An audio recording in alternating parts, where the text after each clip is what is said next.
Halos hindi ako makapaniwala nung makita ko mismo yung hinala ko lang noon.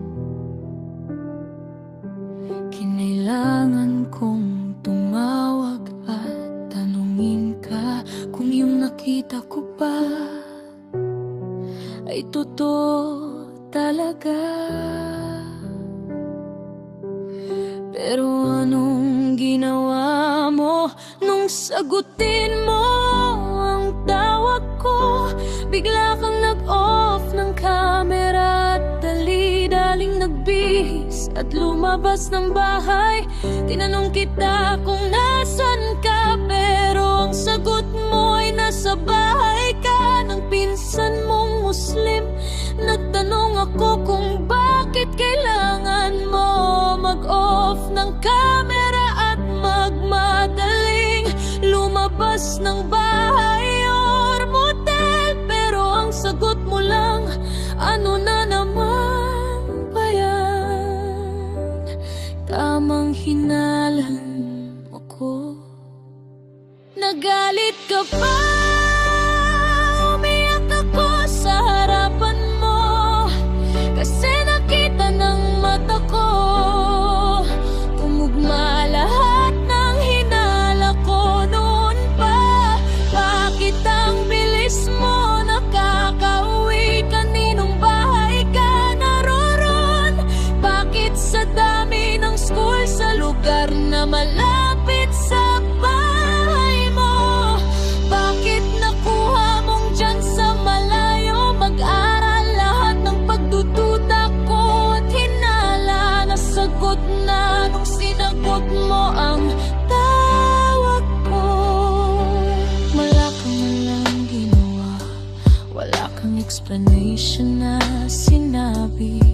Basta na lang hindi ka nagparamdam. Ang dami kong message at call, mapauling oras, SMS pa, pero ni isang reply wala akong nakuha.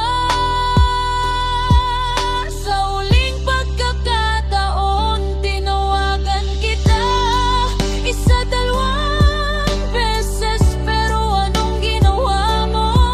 Pinapatayan mo ko. Doon ko lang na-realize na kahit anong gawin ko, kung guilty ka sa ginawa mo, para saan pa ang explanation?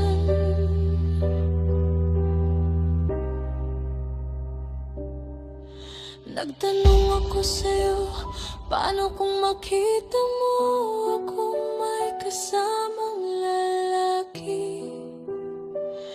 Ang bilis ng sagot mo, ni hindi mo pinag-isipan. Makikipaghiwalay ka ngayon, ibabalik ko sa'yo ang tanong ko. Ngayong nahuli na kita, mas okay na yung kahit sobrang sakit.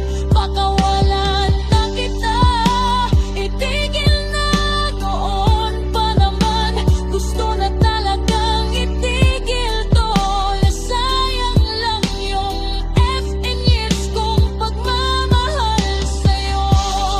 Sana sa ginawa mong to sa'kin, hangad ko pati na maging masaya ka. Pinapalaya ko na lahat ng memories na meron tayo. Pinapalaya na kita.